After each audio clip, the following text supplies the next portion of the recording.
Good morning. Mayong buntag.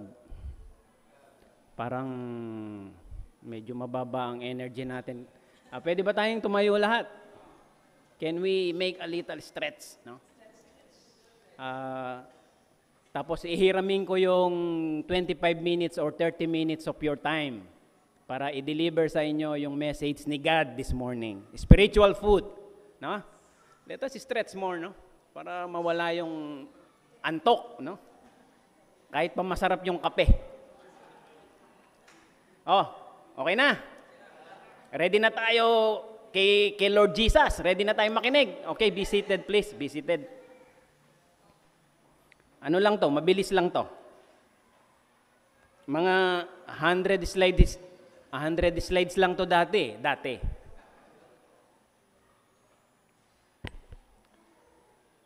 Gentle reminders, no? Paki-check yung mga cellphone natin. Let us set them in a mute or silent mode o kaya i-turn off natin yung mga cellphone natin. In the next 30 or 30 minutes, no? Or 35 minutes. Kalimutan natin yung mga problema natin. Iwanan natin sa bahay ang mga problema, no? Yung mga stress, iwanan natin sa bahay. The next 30 minutes, i-offer natin yung time na yan sa Diyos. No? Just between you and God. Your personal encounter with God. No? Ang pagsisimba, kapatid, hindi lang attendance. No? Hindi yung pupunta ka rito, magpapakita ka lang sa mga brethren dito. No, that is not. Ang pagsimba dito, your personal encounter with God. Kung papaano mo siya pupurihin, kung papaano mo siya sasambahin, kung papaano mo siya i-honor and glorify. For the whole week sa buhay mo. 1 oras, 2 oras lang tayong nandito para ialay sa Diyos ang buhay na yan. Let's make it worthy, kapatid.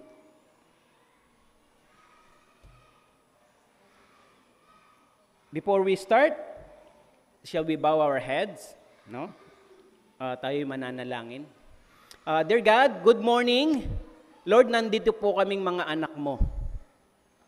Upang ikaw ay aming purihin, upang ikaw ay aming sambahin sa Espiritu at sa katotohanan. We are here, O Lord, to adore you and honor you, to glorify your holy name. Lord, ihingi po kami ng inyong Holy Spirit. May your Holy Spirit dwell upon us. May we listen, Lord, to your holy message this morning. Lord, gabayan mo po kami ng inyong banal na Espiritu. We welcome your Son, Jesus Christ, in our audience. We welcome your Son, Jesus Christ, in our midst, to guide us and to lead us from beginning to end. May you bless your humble servant to deliver your message this morning. Lord, ikaw po ang sumaamin. This is our prayer in the almighty name of Jesus Christ, our Lord and Savior. Amen and amen. Our theme, indescribable. The gift beyond words, given in love. Ano bang ibig sabihin ng indescribable? Indescribable is an adjective. It means impossible to describe. Cannot be properly described. It is beyond our power to describe it. Sa Tagalog pa, hindi mailalarawan. Imposibleng mailarawan. Hindi mailalarawan ng maayos at lampas sa ating kakayahan upang ito ay mailarawan. Ngayon, alam na natin yung ibig sabihin ng indescribable. Ito naman ang question ngayon. Do you know how wonderful the name of our Lord Jesus Christ is? How wonderful. Kagaya nung kinanta ng ating mga CBS student. No? Wonderful grace of Jesus.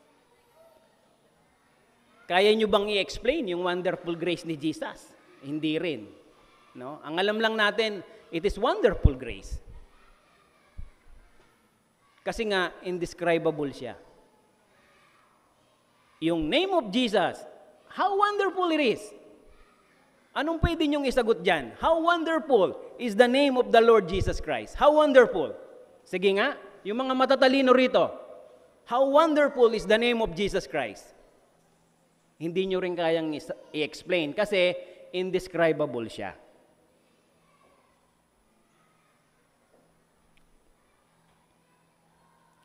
So, our topic for today, how wonderful the name of Jesus Christ. After this message, malalaman na ninyo kung bakit siya wonderful. Kung bakit yung name na Jesus Christ is wonderful. Yung pangalan ni Brother Ed, hindi naman yan wonderful eh. Pero yung name ni Jesus Christ, wonderful yan. Okay. Uhugutin ko yung golden text natin mula kay Prophet Isaiah. Kilala niyo ba si Prophet Isaiah? Si Isaiah ay isang propeta. Ano pa? Okay, I'll give you a little background of Prophet Isaiah. Number one, the book of Isaiah was written by himself, by Prophet Isaiah. No, Isaiah likely lived in Jerusalem. Isaiah was married to a prophetess. Propeta din siya, yung may bahay niya, who bore him at least 2 sons. Yan ay makikita natin sa Isaiah chapter 7 verse 3 and Isaiah chapter 8 verse 3. Number 4, he prophesied under the reign of 4 Judean kings. King Uzziah, King Jotham, King Ahaz, and King Ezekiah. And he likely met his death under a 5th king, the evil king, King Manasseh. Isaiah prophesied from 739 to 681 BC to a nation called Israel that had turned a deep ear to the Lord. And number 6, Isaiah message is also a call for believers to come back to purity in our love for God and for our neighbors. Makikita natin yan sa Luke chapter 10 verse 26 to 28. And number 7, Christian tradition as early as the 2nd century identifies Isaiah as one of the prophets whose death is described in Hebrews chapter 11 verse 37, specifically the prophet who was. Sinong nakakaalam dito kung paano namatay si Prophet Isaiah? Uy? Wala. O yan, diyan siya pinatay. Nilagari siya. Yan. So, it's either nilagari siyang vertically or nilagari siya horizontally.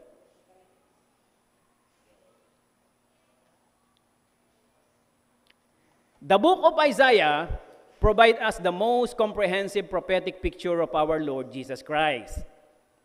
Siya lang bukod tangi, no? Ang prophetic picture of our Lord Jesus Christ in the entire Old Testament, no? It includes the full scope of his life. Number 1, the announcement of his coming in Isaiah chapter 40 verse 3 to 5. His virgin birth, Isaiah chapter 7 verse 14. His proclamation of the good news, Isaiah chapter 61 verse 1. His sacrificial death. Lahat po ito si Jesus Christ, ha? Pag sinabing the announcement of his coming, ibig sabihin, the announcement of Jesus Christ coming. Yan po yan. His sacrificial death, and number 5, his return to claim his own. Basahin po natin yung maiksi, yung Isaiah chapter 40 verse 5, no? Verse 3 to 5. A voice of one calling. Alam nyo na to. No? Ito po yung sinisigaw ni John the Baptist bago dumating si Kristo. Si John the Baptist, isa po sa kanyang mga misyon is to prepare the way for the coming of the Messiah, which is the Lord Jesus Christ.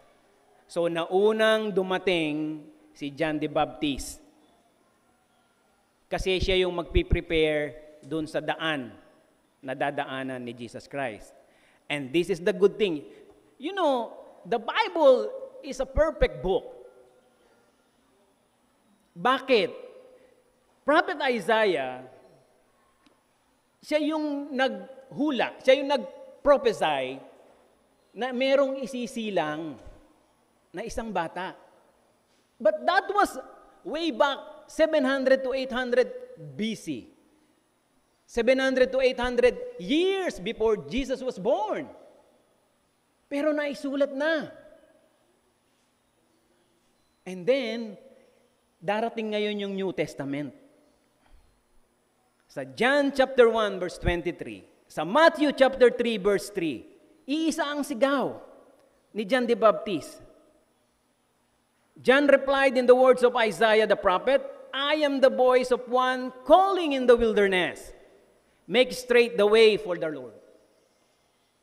Kung ano yung isinulat ni Prophet Isaiah 800 years ago, ito rin yung isinulat ni John and Matthew in the New Testament. How? Saan kayo makakita ng ganitong book? Only Bible. It's the perfection of God. Wala nang ibang book na ganito. Ito lang po yun.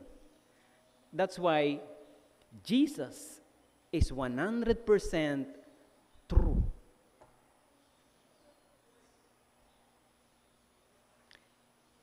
Number 2, His virgin birth. Isaiah chapter 7 verse 14. Therefore the Lord Himself will give you a sign. The virgin will conceive and give birth to a son, and will call him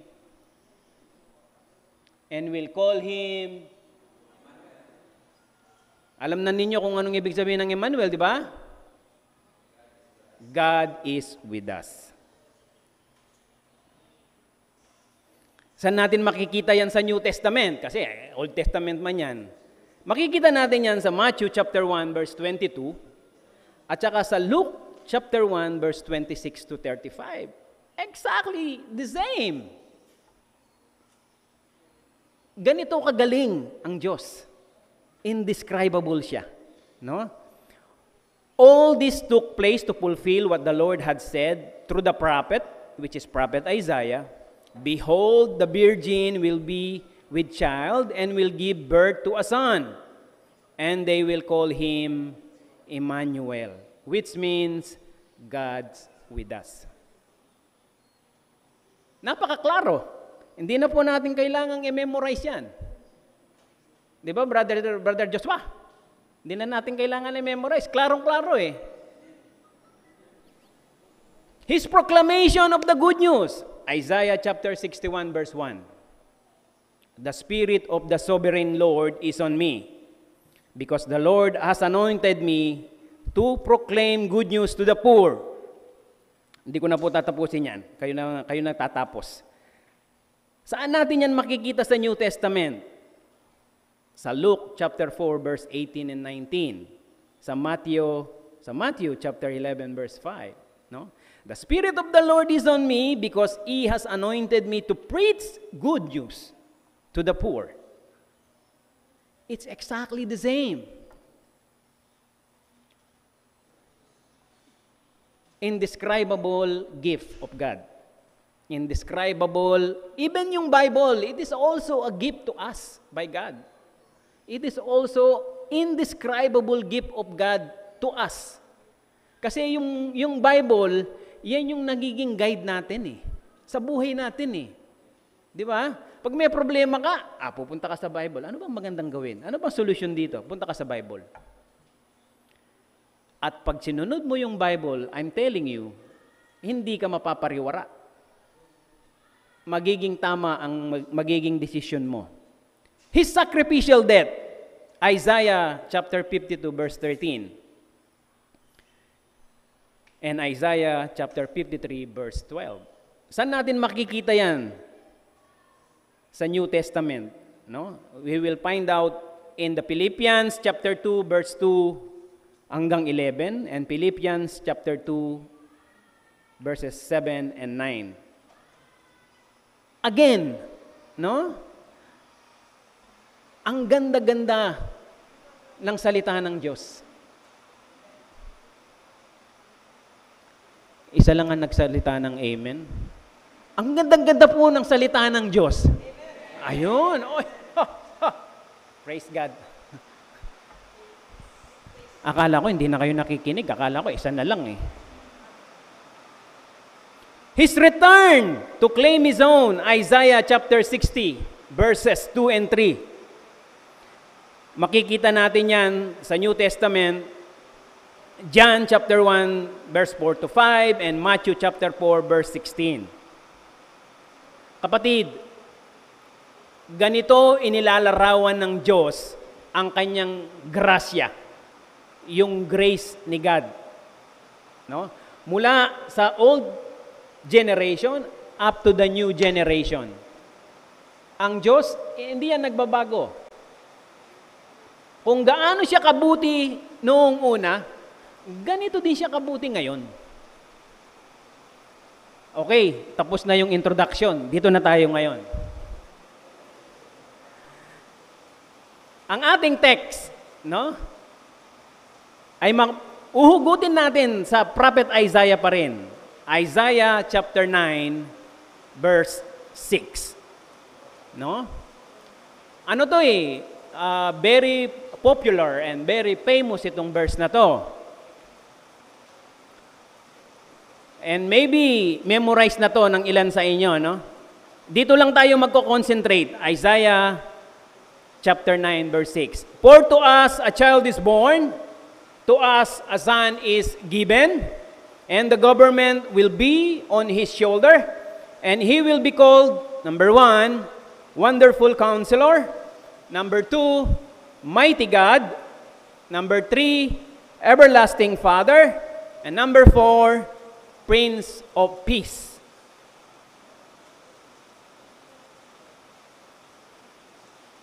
Tapos tatanungin ninyo ako ngayon, Brad Ed, paano naging wonderful yung verse na yan? For to us, a child is born, to us, a son is given. When the son is given, all that results from his coming is at once secured. It is the announcement of the birth of a son who would reign forever. God is going to graciously give a child that he will be the ruler of this glorious kingdom. Sinong father ang magbibigay ng sariling anak para iligtas yung iba?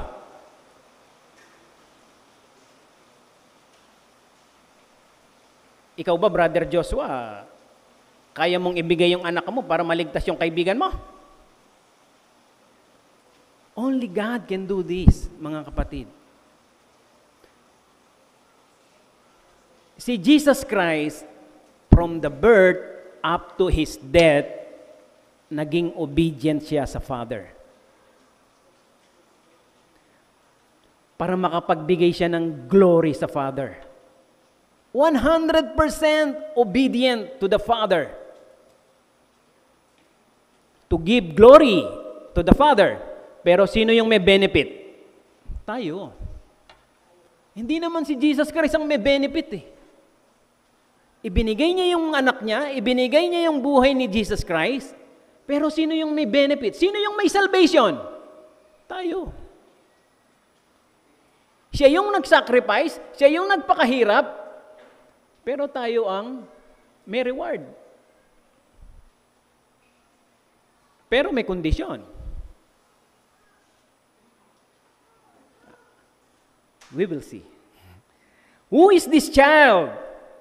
Who is this son that God will give so that darkness will be turned to light, that anguish will be turned to joy, that the rod of the oppressor will be broken, and through whom the victory will be achieved. Prophet Isaiah is noted for its significant names, the king as a foretold name. Yung pong darkness na sinasabi, yan yung nung nandoon pa tayo sa slavery of sin. Pagsilang ni Jesus, pagdating ni Jesus, aagawin niya tayo dun sa darkness na yan para pupunta tayo dito sa light. Kasi Jesus is light man. Paano kung ayaw mo? Eh di doon ka lang sa darkness. Di ba, Brad Joshua? Ang favorite kong student today is Brother Joshua. Okay, Prophet Isaiah is noted for its significant names. No? The king as a fourfold name. Ano yung apat na yan? Gusto ko sanang banggitin yung kinsa kini nga bata. No? Kinsa kini nga bata. Sino ang batang ito? No? Again mga kapatid, Isaiah chapter 9 verse 6, no? Yan po yung foretold na pangalan sa king, no? Wonderful Counselor, Mighty God, Everlasting Father, Prince of Peace. Ano yung Wonderful Counselor? Paano natin i-explain ng brief yung Wonderful Counselor? We use the word wonderful in a way that evokes emotions. That is really not intended here. Wonderful does not mean that he is delightful, no? We sometimes use the word wonderful in that way.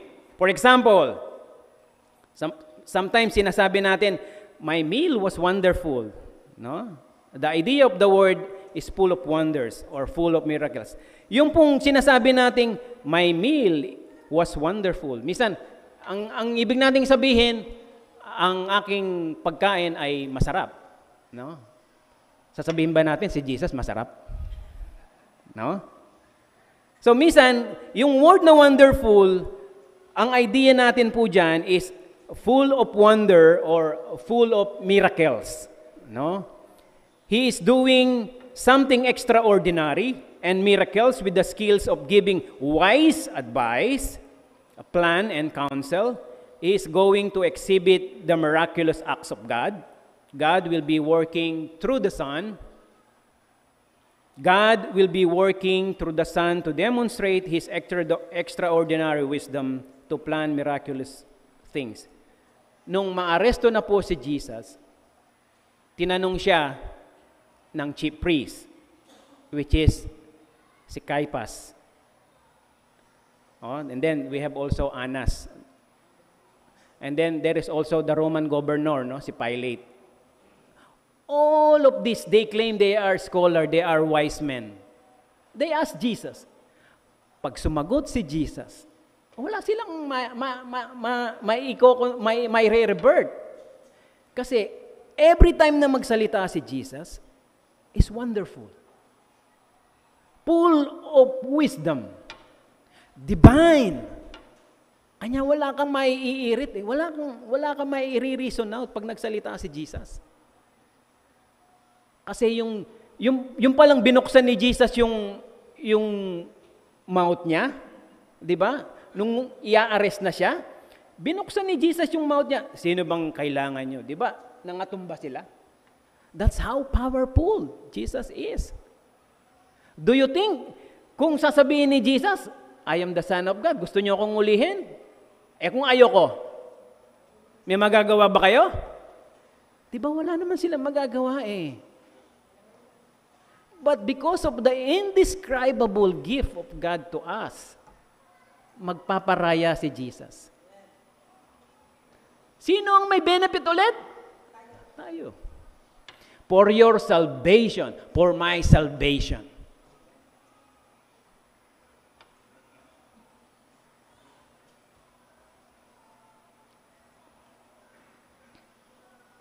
Why wonderful? Bakit natin sinasabing wonderful grace of Jesus? Wonderful is the name of Jesus. Number one, why wonderful? Because He saved us from our sins. Yan po ang sabi sa sulat ni Apostol Pablo sa taga-Roma. No? Because He saved us for an inheritance. Tayo po ay tagapagmana ng eternal life ni Jesus. Why wonderful? Because He saved us with His own blood. Okay, so tatlo po yan ha. Why wonderful? Because He saved us from our sins. He saved us for an inheritance. He saved us with His own blood. Hindi ito yung blood mo ha. Blood ni Jesus. Why counselor? Because He counsel what is best for His people. Counsels through the Word. Alam nyo na Jesus Christ is our advocate. Siya yung ating legal counsel. No? Ano ang trabaho ng legal counsel? No? Perhaps ito po yung trabaho ng legal counsel. This is God, this is Jesus, ito yung mankind. Ang mankind, minsan nalilihis, gawa ng kasalanan, magsisinungaling. Ano? Bago makarating yan dun sa God, pupunta muna sa legal counsel natin kay Jesus. Ano? Sasabihin ni Jesus kay Papa God, Father, bigyan mo ng chance si Brad Ed. Alam ko, yung puso niyan maka-Diyos. Patawaran mo na siya, Papa God. Na? Legal counsel, advocate. Paano kung wala si Jesus Christ sa buhay mo? For the wages of sin is death. So there is no forgiveness. Kanya napakahalaga na dapat si Jesus Christ nasa buhay mo para magkakaroon ka ng forgiveness. So, number 2 na tayo. Why mighty God? There is something special about this Son because He carries the power of God. Some want to deny the aspect of deity here, yung pagka-Diyos ni Jesus. Yung iba sinasabi nila, tao lang daw si Jesus. No? Suggesting that a verb must be supplied so that this reads, God is mighty. God is a mighty warrior. However, no other person is called by God's name, and God is never called by a human name. There is something special and amazing because this Son is able to carry God's name. Kung matatandaan ninyo mga kapatid, nung nandito si Kristo, nung binisita ni Kristo yung earth, nung nagkatawang tao siya, yung bang ginawa ni Jesus Christ nung nandito siya, gawa ba yan ng pangkaraniwang tao? Sinong nakakaalam dito nung first miracle ni Jesus? Hello? First miracle of Jesus, yung mga kabataan.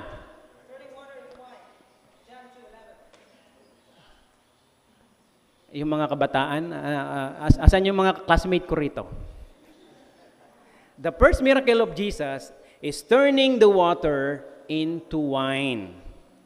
That is the first miracle. Tayo bang mga normal na tao, kaya natin gawin yan? We can turn water into a mineral water, pero gagamit tayo ng purifier. No? Ang ibig kong sabihin, mga kapatid, Jesus Christ, who came to earth in human flesh, to live with us, pero meron po siyang power. Dahil ang power na yan ay galing sa Diyos Ama.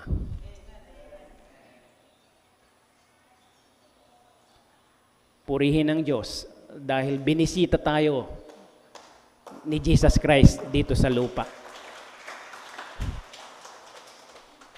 Alam niyo mga kapatid, kung hindi tayo binisita ni Jesus Christ dito sa lupa, hindi niya malalaman kung anong nature ng tao.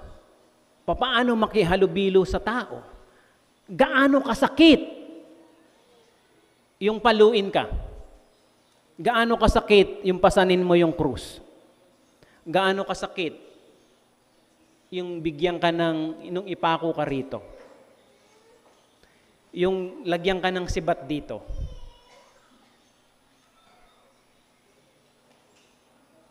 We are not lucky, mga kapatid. We are not lucky. We are blessed. Wow, may nag-amen, no? Ibig sabihin, hindi natutulog, oh.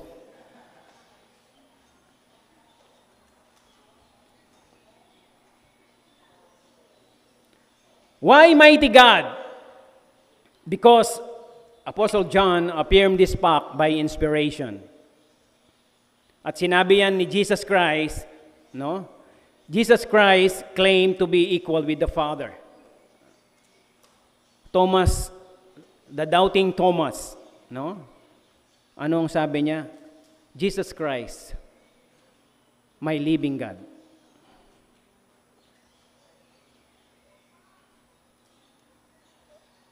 In Church of Christ, ang paniwala po natin kay Jesus Christ is 100% human when He came here and 100% Son of God.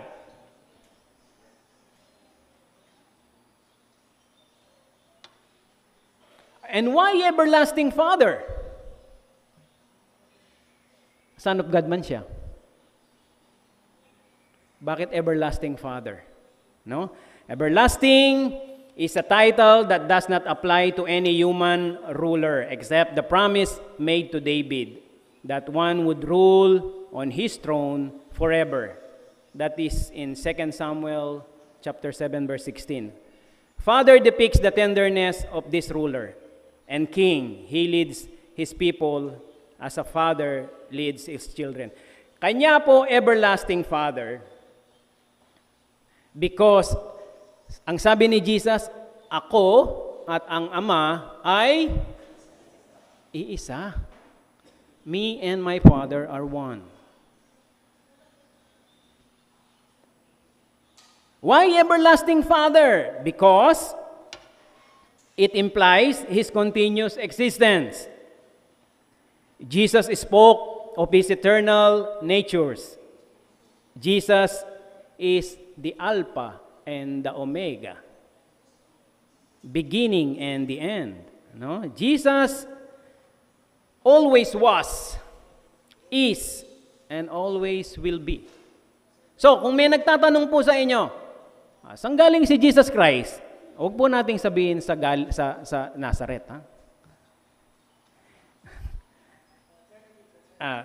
Ito po ang tamang sagot. Pag may nagtanong sa inyo, saan galing si Jesus Christ? Ang tamang sagot po dyan is, from everlasting to everlasting. Kahit kailan, ang Diyos ay walang pinagmulan at walang patutunguhan.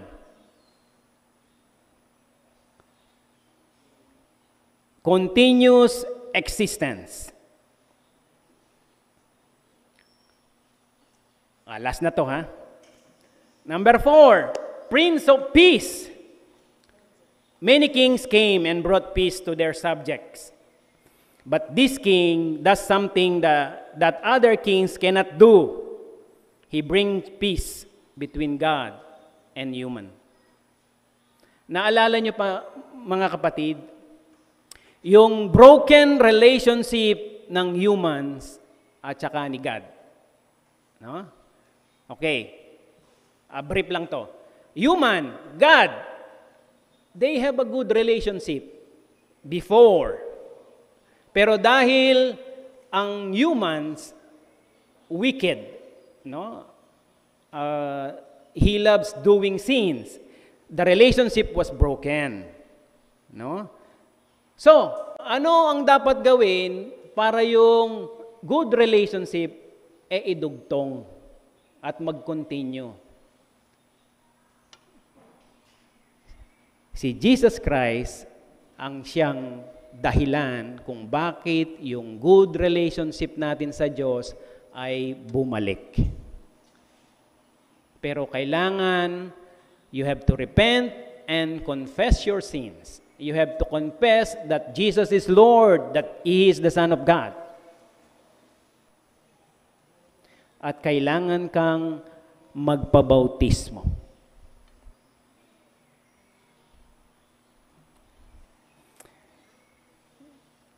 Even Prophet Isaiah, sinabi niya sa kanyang mga sulat, God hide His face from the people.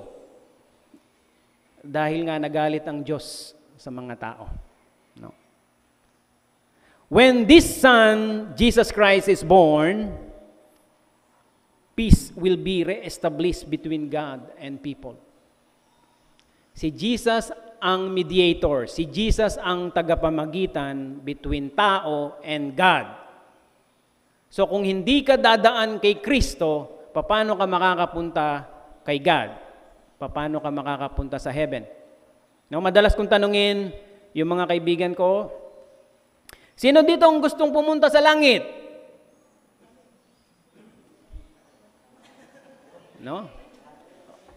Again, sino ang gustong pumunta sa langit? Tapos, ang second question ko sa mga kaibigan ko ngayon, sige, total, Sunday ngayon, magsimba ta. Ay, Brad, may gagawin ako, Brad. All the people, gusto nilang mapunta sa langit. Pero wala silang time para magsimba. Wala silang time para i-contribute yung God-given talent to them. Gusto nilang sarilinin yung talent na binigay sa kanila ng Diyos. Pero sa Christians, hindi ganon. Di ba, mga kapatid? Gusto nating mapunta sa langit. Pero gusto din nating magpuri, magsamba, at mag-glorify kay God.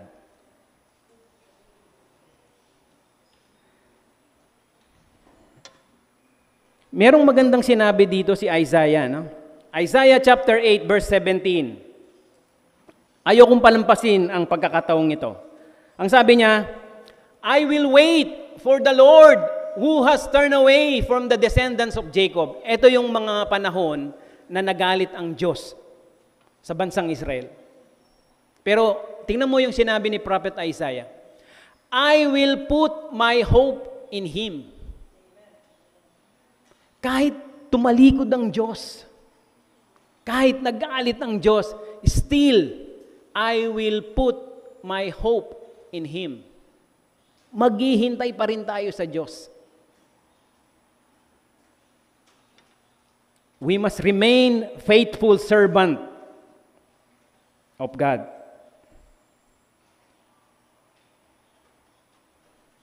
Why Prince of Peace? Number one, we have peace with one another. We have peace within ourselves. We have peace with God. Tatlo po yan, We have peace with one another. We have peace within ourselves. And we have peace with God. No Jesus, no peace. No Jesus, no peace. And we have the reasons to rejoice. As our wonderful counselor, we can seek Him. As our mighty God, we can rest in Him. As our everlasting Father, we can run to Him. As our Prince of Peace, we can find real peace in Him. We can find real peace in Jesus Christ. Napakaganda, kapatid. Tingnan mo, You will put all your trust in Jesus. Hindi ka mag-iisip kung ano ang kakainin mo next year. Kung ano ang isusuot mo next year. Kasi naniniwala ka na God is your provider. And that God will take good care of you. Sino naniniwala dito? That God is our provider. Purihin ang Diyos. I think my time is up. Gusto ko pa sana. Kaso, meron ng Meron ng batengteng. So mga kapatid, the grace is offered to you, but you must accept it on God's terms, not on your terms. And His terms aren't that difficult. But we must believe in the Lord Jesus Christ. We must believe that He is the Son of God. And based upon our belief and knowing that we're going to face judgment, we need to repent our sins, just like written in Acts chapter 17, verse 30. Kailangan po tayong magpabautismo at kailangan tayong maging faithful to God until the end. Ang sabi sa Revelation chapter 2, verse 10, be faithful even to the point of death, and I will give you life as your victorious crown. So mga kapatid, babalikan ko yung Isaiah chapter 9 verse 6, no? At sabay-sabay po nating basahin.